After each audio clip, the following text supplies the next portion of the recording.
What's up, City Verse? It's your boy New York City. That is New York CIDDY. And when y'all here, don't forget to do y'all job and smash that subscribe button. Huh! Let's go. City boy, city boy. This is New York. This is New York. This is New York. This is New York. This is New York. New York, New York, New York, New York. What's up, City Verse? It's your boy New York City. That is New York CIDDY. And we back off our latest loss after losing to the New Orleans Saints 14-11. Now, the past few weeks, honestly, I had nothing to be enthusiastic about. My bad. I had nothing to be enthusiastic about the games we played, which is absolutely terrible games. Uh, I know the first game was against the Bengals we had a couple of weeks ago.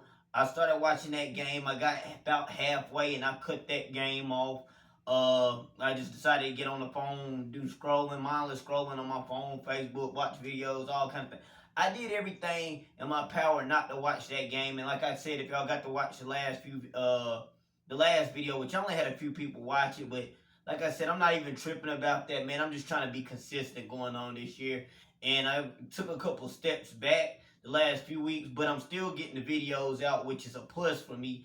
But said in my last video, that's how I realized I've been a fan for 20 years. Because in my 20 years of watching the Giants game, I never sat there and cut a game off and said, I'm not watching this. That's how bad this season has been for me. And I gotta keep it real. Like, if y'all see the gear I'm wearing right now, I'm just wearing regular street clothes. These are casual pedestrian clothes, man, because all the jerseys that I have, that's how bad it's been. None of those players are no longer on the team. I had a Saquon jersey, it's gone. I had a Kenny Galladay jersey, it's gone. My main jersey y'all see me wear all the time was my Daniel Jones jersey. He's now gone and he's with the Minnesota Vikings.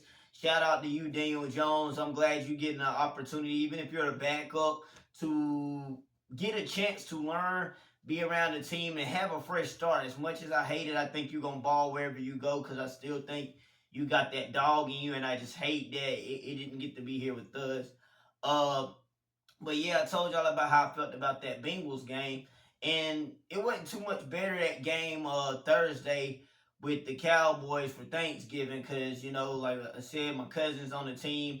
We could have went to the game, but I was like, I'm not spending my hard-earned money to go see us lose, man. I just rather watch the game at home, go get Whataburger, go get McDonald's, whatever I decide to eat that day, because there's only limited places that's going to be open for Thanksgiving. I didn't even get a Thanksgiving dinner. That's on me, though, because my stepmom did offer, but I messed up by going to get something to eat earlier that day because I was just that hungry. And by that time I had that on my stomach, I wasn't trying to go nowhere else. But with the Cowboys game, it wasn't too much better than the Bengals game. Yeah, I tuned in a little bit more because it's Thanksgiving. I'm like, yeah, we can watch the game. But nonetheless, I wasn't too excited about that game. So now we can fast forward to the game against the New Orleans Saints. And in this game, bro, I'm going to keep it real with you. This was the most exciting game that I've seen in a while. Obviously, we lost. It wasn't like it was like, oh, we had a good game, because we didn't. We still stink, but we was actually in the game. And as long as, look, bro, we can lose, but don't be losing in ways that I can't even come up with any content or material to talk about outside of saying y'all suck. Because there was a few things in that game that I actually had to look forward into. Like, we had a couple of things to look forward to. Now, I want to say, man, offensively, bro, the quarterbacks, like I said, when Daniel Jones is here, it's not going to be too much different with the quarterbacks because this offensive line sucks. Uh, I can't even say. I want to say I was paying attention to, mainly I was paying attention to the interior O linemen for the most part. Obviously, We know the dude on the left side, Joshua Zudu at left tackle, and Evan Neal at right tackle. They're not the starters, but those interior linemen, they are going to be our starters, especially starting with our center, John Michael Smith. Him, we got John Ryan, and who's the other guy? John Ryan, Michael Smith. Trying to think of who the other guy is. I can't think of his name right now. I know it's not Illuminor. Illuminor is out for the season, if I'm not mistaken. He was at right tackle. Nonetheless, one dude came from the Packers, which is Ryan. I can't remember, but the other guy, that's our right guard. I was paying attention to them mostly to see how they handled. And surprisingly, if I can remember correctly, yes, Evan Neal does get beat from time to time. It's Evan Neal. But from what I've seen, I think he had another decent game where I'm like, I can't say it was him. We had three people that are our third, and if I'm not mistaken, no, was it John Ryan that got hurt? Because one of the interior, because they were saying all three of them had played every snap up until that point. What's his name? Something Van Roten or something. That's his name. I can't remember. I'm probably messing up, but I just remember who it was. But I think John Ryan was the one that ended up getting hurt. I don't really know how to feel about our interior linemen, man, because obviously Andrew Thomas, when he's there at left tackle, he's a stud, all pro kind of tackle. Illuminor was holding his own at right tackle, so I'm like, well, where do the issues come into fruition at if the right tackle and left tackle are doing their jobs?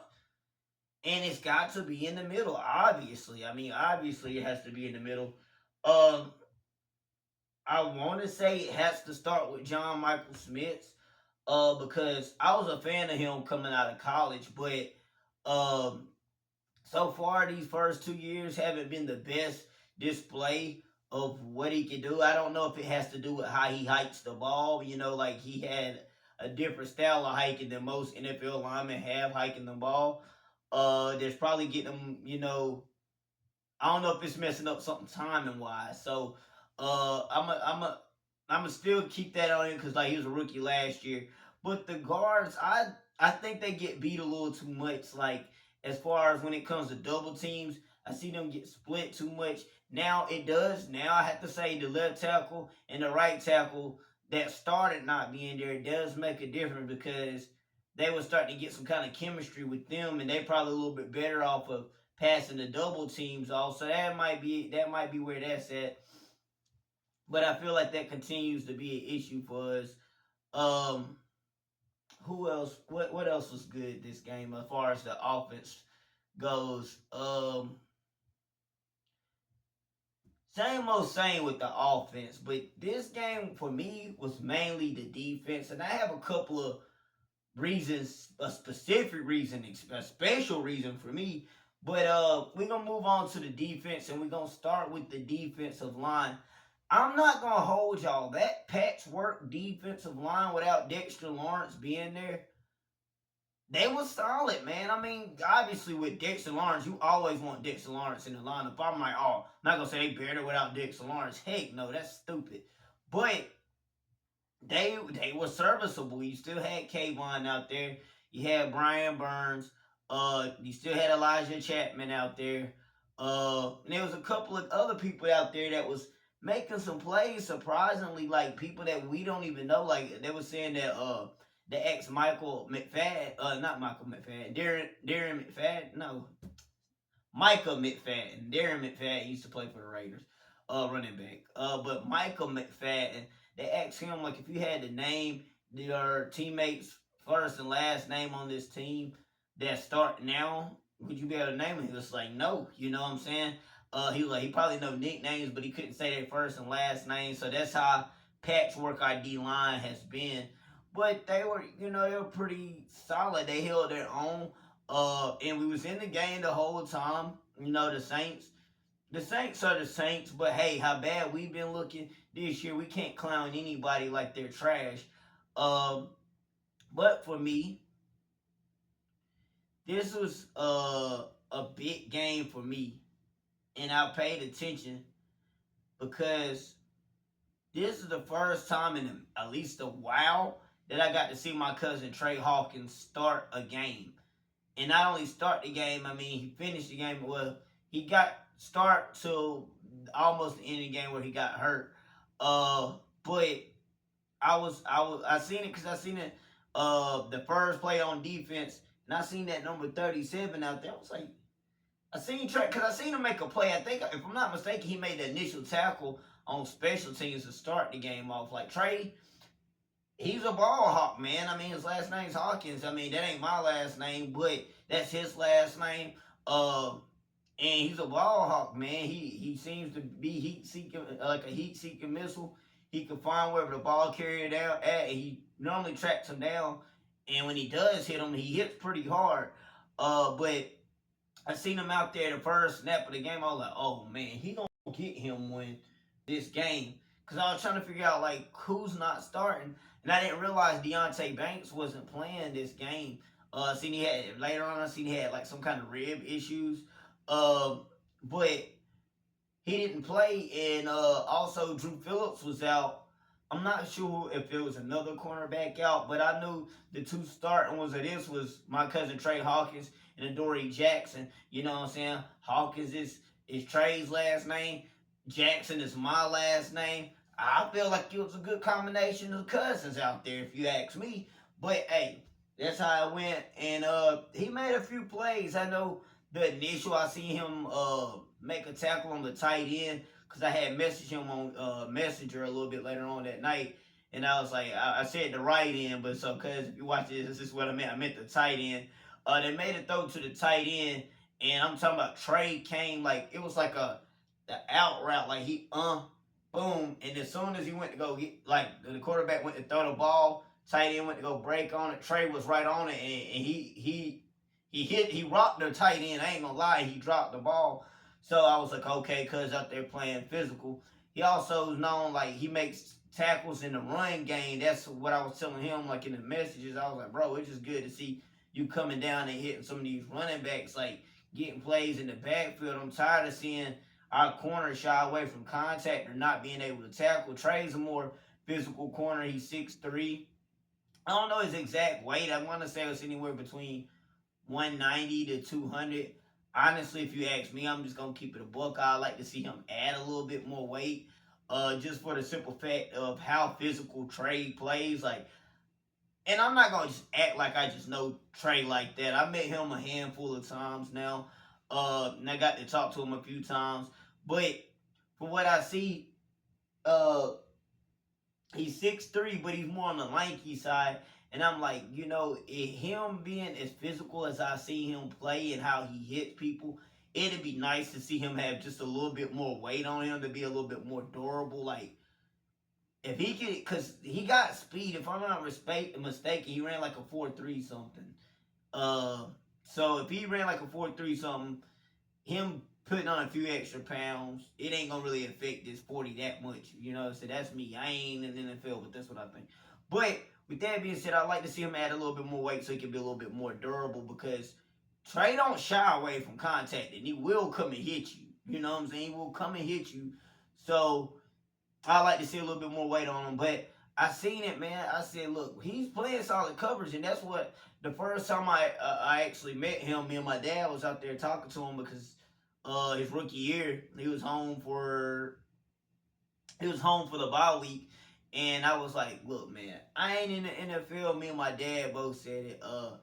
My dad's been coaching since he was 18, so he know a little bit more about football than me. But I told him, I was like, look, bro, I watch these boys every week, and I'm watching you on TV. Your coverage is solid. You're there. You just have to turn around and look for the ball. If you pay attention to what the receiver's doing and actually look when they look like they're going to catch, you look back, the ball's going to be right there in that vicinity. You got a chance to make a play. So whenever I seen Derek Carr try to throw the ball deep, because I seen it was on Trey's side. I literally seen it because I was watching him the whole time. Obviously, my cousin, I want to see him do something and make a play. Because I've been telling people in the Giants group this whole time. I had people saying, "Oh, it would have been a nice story." Now those same people after he played, talking about, "Oh, he looked great out there. He looked pretty good. He solid." Nah, y'all was trying to play, bro. But anyways, yeah. So like, I seen as Derek Carr went to go throw it, and I seen where the ball was going. I said, "He's going at Trey." I literally see him going at Trey, and I know it was a deep pass. And I'm like, Trey got the speed enough to be where he need to be at. Man, I seen him throw that thing. Trey went up and caught that mother, boy. I went crazy, boy. I ain't even gonna hold you. I lost it, man. I was so excited because if I'm not mistaken, I'm almost 100% sure, unless it was a game I didn't see, that was his first interception that actually counted. Now, Trey's had at least, I know, 2 interceptions prior to this, but both of them got called back because I think he had a pass interference call on the Cowboys one, and then I think the other one he had, one of his teammates had, was on offsides or something.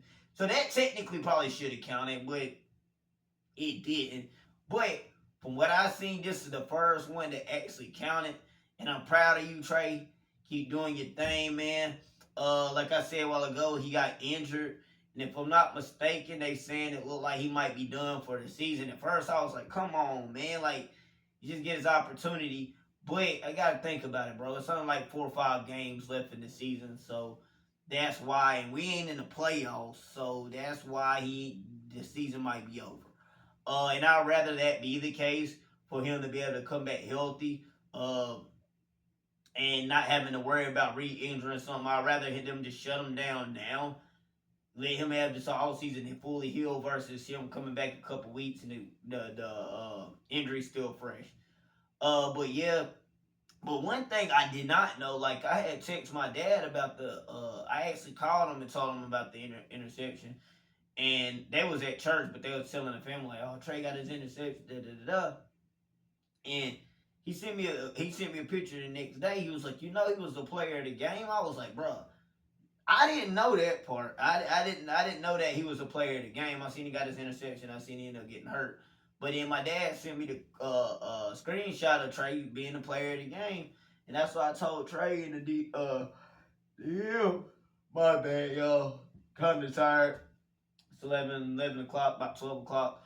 I told him, man, congratulations. You got something to build on going into last season, especially if that's the way you got to end your season, to be able to say you're a player of the game. You got a lot to be motivated with going forward. So I'm going to name this episode, we might have lost the battle, but we won the war, because I did get to see flashes from my cousin, and it was very exciting to see. We also put up a good fight as a team. Obviously, these clowns, that's the main thing. I had told my manager, because he hit me up by the end of the game. He was like, yeah, man, y'all making it an actual game or whatever. I said, just wait. These clowns gonna clown. This was like literally 2 plays before the block field goal. I said, just wait on it. These clowns gonna clown. And I said, it started with that false start that got us backed up some. And I was like, all right. Then I see, because my phone, I was watching on my phone instead of buffering. And my manager sent me a text. He said, dang. He said, oh my God. And now once he said that, I already knew something happened. Then he said a couple seconds later, he said, you called it. So I already knew some fugaziness happened. Then I seen us kick, and I'm like, it's Graham Gano. Something had to happen. And when I seen the kick, it was still in the middle of buffering, but it looked like it came off. The kick came off weird, so I assumed it got blocked. By the end of it, I realized it did get blocked. So, yeah, but that's how it happened. But, man, I'm not going to lie. At least this game, I could stay watching the game, man. I hate seeing my team lose. And it ain't that I don't, I mean, you never want to see a team lose, but at the end of the day, I can watch us lose. I just can't watch us not be in the fight, bro. Give me something to cheer for, bro. That's all I ask, man. So we're going to end this video. If y'all like the video, like, share, subscribe. This will be an episode of New York City. That is New York, Ciddy. Until next time, peace.